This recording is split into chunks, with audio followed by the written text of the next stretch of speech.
আপনি আপনার ফেসবুক পেজের মনিটাইজেশনের জন্য কি কাজ করতে হবে, কিভাবে কন্টেন্ট আপলোড করতে হবে, এই নিয়ে প্রচুর কন্টেন্ট এই ফেসবুক কিংবা ইউটিউব প্ল্যাটফর্মে রেগুলার বেসিস আপলোড হচ্ছে।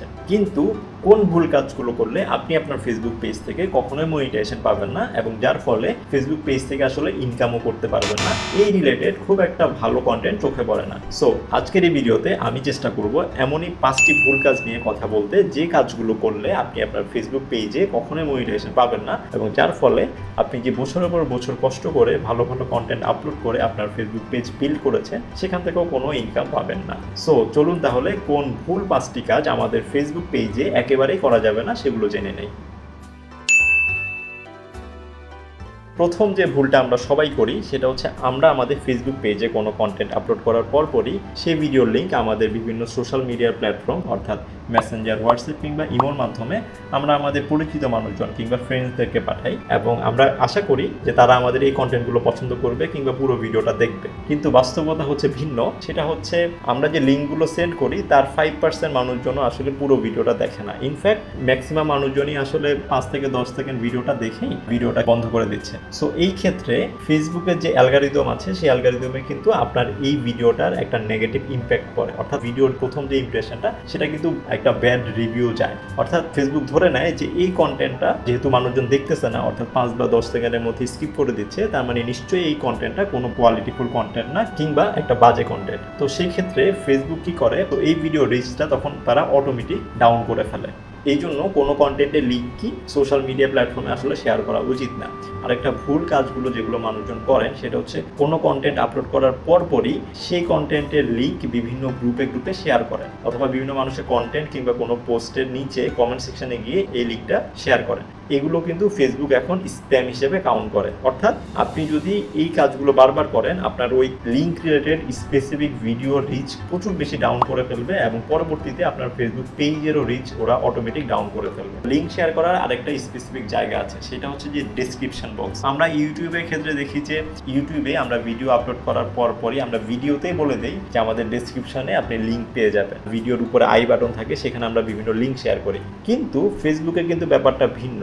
আপনি ফেসবুকে যদি ডেসক্রিপশনেও কোনো ধরনের কোনো লিঙ্ক শেয়ার করেন, তাহলে কিন্তু ওই ভিডিওর রিচ একেবারেই কমে যাবে।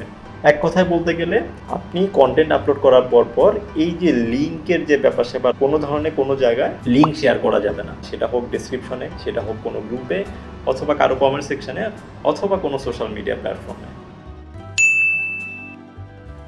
ফেসবুক পেজে সেকেন্ড যে ভুলটা করি সেটা হচ্ছে কন্টেন্ট স্প্যামিং, এবং এই কাজটা কিন্তু আমরা বাঙালিরাই বেশি করি। এখন কন্টেন্ট স্প্যামিংটা কি? বিভিন্ন কন্টেন্টের কমেন্ট সেকশনে আমরা দেখতে পাই যে প্রচুর মানুষ কমেন্ট করতেছে যে ফলো করলে ফলো ব্যাক পাবেন, পাশে থাকলে পাশে পাবেন, কিংবা হচ্ছে যে নতুন পেজের সাথে থাকুন, কিংবা ডিরেক্টলি তো অনেকে বলে দেয় যে আমার পেজটা ফলো করুন, আমি নতুন। সো এই ধরনের যে কমেন্ট, সেই কমেন্টের যে কিওয়ার্ড, এই কিওয়ার্ডগুলো কিন্তু ফেসবুকের অ্যালগরিদমে অটোমেটিক স্প্যাম হিসেবে কাউন্ট হয়। অর্থাৎ এই যে ফলোওয়ারটা লিখছেন, পাশে লিখছেন কিংবা ব্যাক লিখছেন, এছাড়া আলট্রা লেভেলে কিছু মানুষজন তো ইসলামিক রিলেটেডও কথাবার্তা লিখে যে এক আল্লাহর জন্য একটা লাইক হয়ে যাক, এই পোস্টে আমি 1000 লাইক চাই, আপনার যদি ইমান ভালো থাকে তাহলে আপনি এই কাজটা করুন, ইসলামের পাশে থাকলে আপনি এই পোস্টে লাইক দিন। সো এই ধরনের কমেন্টগুলো কিন্তু আসলে পুরোটাই স্প্যাম, এবং এই ধরনের যেই পেজ থেকে কমেন্ট করবে সেই পেজের কিন্তু অটোমেটিক রিচ ফেসবুক ডাউন করে ফেলবে, কারণ এই ধরনের ওয়ার্ডগুলো ফেসবুকের অ্যালগরিদমে অটোমেটিক স্প্যাম হিসেবে কাউন্ট করা হয়। সো এই কাজগুলো কিন্তু একটা সময় করা যেত, যে সময়টা আসলে ফেসবুকের যে অ্যালগরিদম ছিল সেই সময় আসলে এত স্ট্রং ছিল না।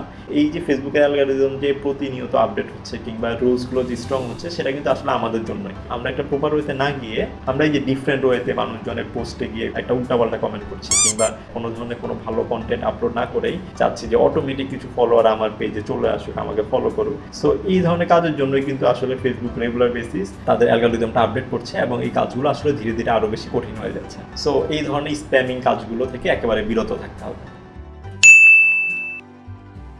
থার্ড যে ভুলটা করি সেটা হচ্ছে কন্টেন্ট কপি। এখন কন্টেন্ট কপি বা কপিরাইট নিয়ে আমরা কম বেশি সবাই জানি, কিন্তু এখনও কিছু মানুষজন ভুল যেটা করে সেটা হচ্ছে যে পুরো একটা কন্টেন্ট পুরোটা কপি না করে কি করে, কোনো একটা পার্ট কিংবা ধরো যে কোনো একটা ভাইরাল ভিডিও ক্লিপ ছোট করে কেটে সেই ভিডিও ক্লিপটা নিজের কন্টেন্টের সাথে অ্যাড করে দিয়ে পোস্ট করে। এতে করে কি হয়, তার ভিডিওর ওই যে প্রথম যে পার্টটা দেখে মানুষজন অনেক বেশি এঙ্গেজড হয়ে যায়, সেই কন্টেন্ট অনেক বেশি লাইক আসতে থাকে, কমেন্ট আসতে থাকে। এই ক্ষেত্রে প্রথম দেখা মনে হয় যে আমার কন্টেন্টের তো অনেক বেশি রিচ পাচ্ছি কিংবা ফেসবুকে ফলোয়ার পেয়ে যাচ্ছি। কিন্তু যে সময় আপনি এই যে ফেসবুক পেজের মনিটাইজেশনের যে রিকোয়ারমেন্টগুলো কমপ্লিট করে ফেলবেন, তারপর যখন আপনি মনিটাইজেশনের জন্য অ্যাপ্লাই করবেন, সেক্ষেত্রে দেখা যায় মনিটাইজেশন তো পাওয়া যায়ই না, উল্টো পুরো পেজের যে রিচ সেটা ডাউন করে ফেলে। ইভেন অনেক ক্ষেত্রে তো হয় যে ফেসবুক ওই পেজটাকে পুরোপুরি ক্লোজ করে ফেলে। এর কারণ হচ্ছে সেই পেজে সবগুলো কন্টেন্টই আসলে এরকম যে আরেকজনের কন্টেন্ট কপি করা কিংবা 2-3 জনের কন্টেন্ট একসাথে করে সে কিছু ইফেক্ট দিয়ে চেঞ্জ করেছে, একটা ব্যাকগ্রাউন্ড মিউজিক চেঞ্জ করে ফেলেছে, তো এগুলো তো আসলে অরিজিনাল কন্টেন্ট না। সো এই ধরনের কন্টেন্ট নিয়েও কাজ করা যাবে না।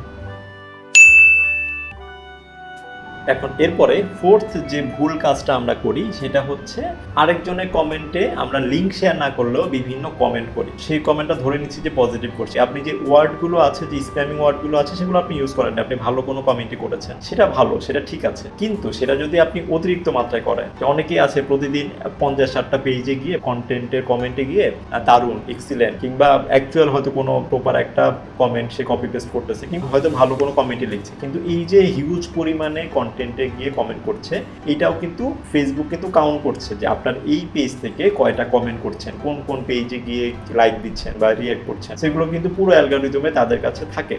সো আপনি যদি হিউজ পরিমাণ এই ধরনের কমেন্ট কিংবা রিঅ্যাক্ট করে আসেন কোনো জায়গায়, তাহলে কিন্তু তারা এগুলোকে তখন আবার পুরো জিনিসটাকে স্প্যাম হিসেবে কাউন্ট করে, অর্থাৎ পুরো পেজটাকে আসলে স্প্যামার হিসেবে কাউন্ট করবে। সেক্ষেত্রেও আপনার ফেসবুক পেজেরই পুরো রিচ কমিয়ে দিবে। সেক্ষেত্রে আপনি তো ফলোয়ার গেইন করতে পারবেন না এবং ইন ফিউচারে মনিটাইজেশনের জন্য আপনি এলিজিবল হবেন না।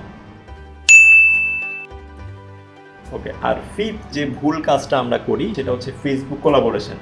এখন অনেকে বলতে পারেন যে ফেসবুক থেকেই তো ফেসবুক কোলাবোরেশনের অপশনটা ওপেন করা আছে, অর্থাৎ আমরা যে কন্টেন্টগুলো আপলোড করি সেই কন্টেন্টগুলো কিন্তু আরেকজনের সাথে কোলাবোরেট করে আমরা পোস্ট করতে পারি। এখন কোলাবোরেশনটা কি? কোলাবোরেশনের মানে হচ্ছে আমি অন্য আরেকজনের সাথে একই সাথে কাজ করে এই কন্টেন্ট ক্রিয়েট করেছি, সেই জন্য তাকে কোলাবোরেশন আমি অ্যাড করে দিতে পারি। কিন্তু মানুষজন যে ভুল কাজটা করেন সেটা হচ্ছে আপনি এমন কারোর সাথে কাজ করেনই নাই, তাকে শুধু কোলাবোরেশন অ্যাড করে দিয়েছে। ধরেন এখন ফেসবুকে ভাইরাল কন্টেন্ট ক্রিয়েটার হচ্ছে এসপি ক্রিয়েশন। সো আপনি যেটা করেছেন, আপনি একটা ফানি ভিডিও আপলোড করে সে আপলোডে কোলাবোরেশনে আপনি এসপি ক্রিয়েশনের নাম মেনশন করে দিয়েছেন, আর মানুষজন দেখবে যে আচ্ছা এসপি ক্রিয়েশন কিংবা সিএম এর সাথে এই কাজ করেছে, সো নিশ্চয়ই কন্টেন্টটা ভালো। আপনার ওই কন্টেন্টে লাইক শেয়ার হয়তো অনেক বেশি আসবে প্রথম দিকে, কিন্তু একটা সময় গিয়ে ফেসবুক যখন ডিটেক্ট করতে পারবে যে আপনার এই কন্টেন্টের সাথে আপনি যাকে মেনশন করেছেন কোলাবোরেশনে তার কোনো রিলেশন নাই, তখনই কিন্তু আপনার ওই ভিডিও রিচ একেবারে কমে যাবে, পাশাপাশি আপনার ফেসবুক পেজেরও রিচ কমে যাবে এবং ফিউচারে মনিটাইজেশন পাবেন না।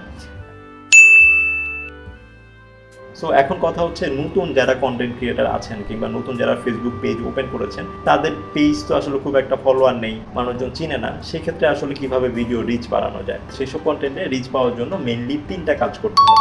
প্রথমত আপনি কোয়ালিটিফুল কন্টেন্ট আপলোড করবেন। সেকেন্ড পয়েন্ট হচ্ছে একটা পারফেক্ট থাম্বনেইল আপনি ক্রিয়েট করবেন। এবং থার্ড যেটা, সেটা হচ্ছে আপনি ফেসবুকে ভিডিও আপলোড করার সময় আপনার হ্যাশট্যাগের যে অপশনটা আছে সেখানে অবশ্যই প্রপার কিছু হ্যাশট্যাগ আপনি দিয়ে দিবেন। এই 3টা কাজ যদি আপনি কন্টিনিউ করেন, আপনার ফেসবুক পেজের যে কন্টেন্টগুলো আছে সেগুলো একটা সময় ধীরে ধীরে রিচ বাড়তে থাকবে এবং ফেসবুক পেজেও অনেক বেশি ফলোয়ার আপনি গেইন করতে পারবেন।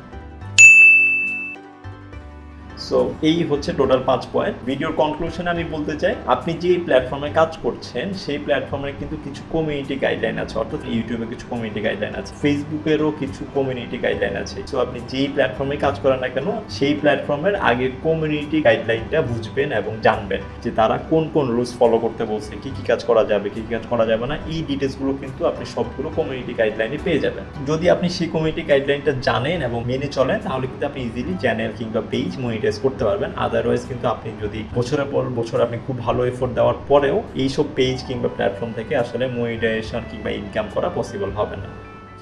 এই ছিল আজকের এই ভিডিও। হোপফুলি আপনাদের ভিডিওটা ভালো লেগেছে এবং এই ধরনের ভিডিও আমি আমার চ্যানেলে রেগুলার বেসিসে আপলোড করব। সো দেখা হচ্ছে পরবর্তী কোনো ভিডিওতে। সেই পর্যন্ত সবাই ভালো থাকবেন, সুস্থ থাকবেন। আল্লাহ হাফেজ।